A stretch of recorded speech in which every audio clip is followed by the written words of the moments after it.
Hey guys, welcome back to Mo's Game Table. Today we're going to take a look inside the Siege of Orgun, Afghanistan 1983. This is a game designed by Patrick Reichman and published by Revolution Games. There are not a lot of Soviet-Afghan war games out there, so when I saw this one on the Revolution site a few years ago, I had to pick up a copy for myself, and it is a really interesting game. It is area impulse, card assisted, and low counter density, and low complexity too. It's not a lot of deep rules to get into. It's something you can get on the table and knock out a game in about 2 hours. I'm sharing a look inside this copy with you because I'm going to be giving this away on an upcoming Whiskey Charlie, and I wanted to show you what to look forward to in this game. This is a Ziploc game, so there's no back of the box, but I will give you a quick rundown on what the game's about.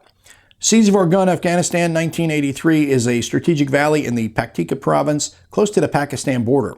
A large group of Mujahideen, 800 strong, assault fortified positions, including an airfield and a 19th century fortress, protected by a regiment of the Afghan army reinforced by Soviet forces. So let's take a closer look at all the components. And we start off with the cover sheet. On the back we have a Playwright.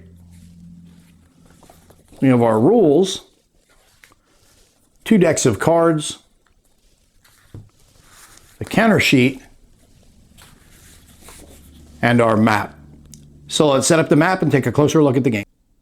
And here's a look at the map that comes with the game. It is your standard area impulse map where all the areas are clearly delineated. Inside each you'll see either a circle or a triangle. That will give you the area number as well as the terrain effects modifier on the bottom. The circles are for clear or urban terrain, and the triangles are for mountain. Pretty simple, only 2 main terrain types in this game. Along the right-hand side gives you the turn track, and inside you'll see a number next to each of the Soviets as well as the Mujahideen forces. That tells you how many cards you'll get on that turn. You have your Mi-24 base for your helicopters, and then the terrain key along the bottom.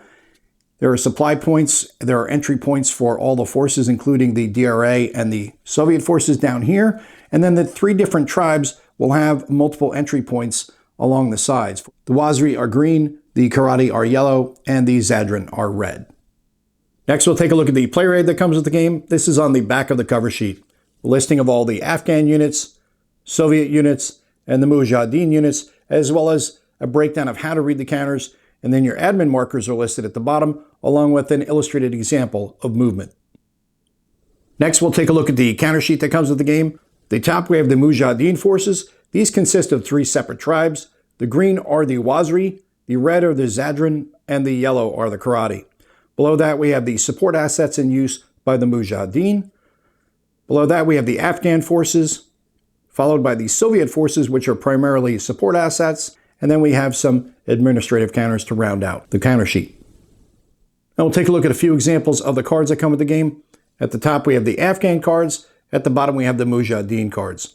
Along the bottom of the card, it'll tell you if there's a restriction on when it could be played. Like in this case, it says play in the reinforcement phase, and this one says play instead of a Mujahideen action. In the middle of the card will tell you what the effect is and where it's located.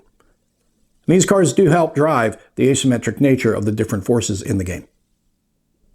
Next, we'll take a look at the rules. This is a 12-page rule book. Inside of the front cover, we have the table of contents, which lists out all the rules and their associated page numbers. Then we have the introduction, listing our components, then the map, how to read the map, which we already talked about when we looked at it. Playing pieces, and then preparation for play on page 3. Gives you your setup for both the DRA and the Mujahideen. Then we have the sequence of play, which has the initiative, card draw, reinforcement, action, supply, and end phases inside of that. Beneath that, we have stacking and control. The initiative phase, card draw phase, action phase from the sequence of play are all explained to you here. Then we get into movement, the mechanics of movement, movement costs, multiple area destinations, restrictions, moving militias, entering minefields, removing minefields, and movement in mountains. Then we get into the attack section, which gives you all the different types of attacks available to you, mandatory attacks, optional attacks, contested areas, tribal coordination, and then the attack resolution as well as retreats. Also, ambushes and casualty points are covered. We have raid, then we get into the supply phase and end phase. Also an explanation of reinforcements, and then the victory conditions are on page 9, along with the start of some play examples here that go on for a couple of pages. And then we get to the designer's notes on page 11. And then we have the player aid on the back of the rulebook. And that is a look at everything you get inside of The Siege of Orgun, Afghanistan, 1983. This is a game designed by Patrick Reichman and published by Revolution Games. As I said before, I had this game several years ago when I first picked it up and had a lot of fun with it. I played it a couple times, I think it was like twice. I played and enjoyed both plays. It's real simple to get on the table. Only 8 pages of rules, pretty small footprint, low counter density. It's not going to be difficult at all to play. The cards add a lot of asymmetric flavor to it as well, and it was a lot of fun looking at the different aspects of the coordination between the tribes, how the DRA is going to try to fight with and without Soviet assistance. So it's a pretty interesting little game. And being that there's not a lot of Soviet-Afghan war games out there, I jumped on it because we need to see more of this subject covered. Hopefully we'll see more in the future.